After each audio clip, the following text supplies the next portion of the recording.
আজ আমার জন্য বিশেষ দিন, কিন্তু মনটা পুরোপুরি আনন্দে নেই।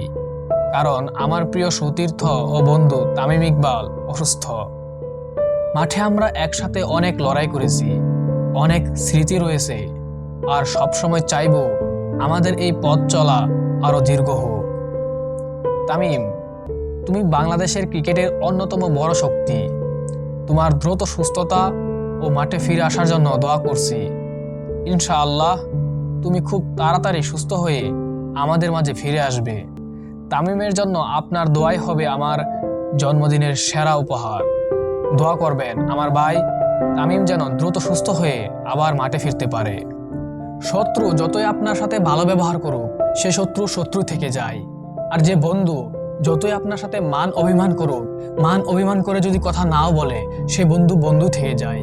এবং সেই না কথা বলা বন্ধুই আপনার বিপদের সময় আপনার পাশে থাকবে। এই কথাগুলো আমরা ছোটবেলা থেকে শুনে আসছি এবং বিভিন্ন মুভিতে, নাটকে দেখে আসছি। আজ বিশ্বসেরা অলরাউন্ডার সাকিব আল হাসান তার বন্ধুর সেই পরিচয় এবং সেই ছোটবেলা থেকে শুনে আসা সেই কথাগুলো আজকে প্রমাণ করে দিয়েছেন। দোয়া করি তাদের এই মান অভিমান কেটে একসাথে হোক, আবার দুই বন্ধুকে আমরা একসাথে দেখি।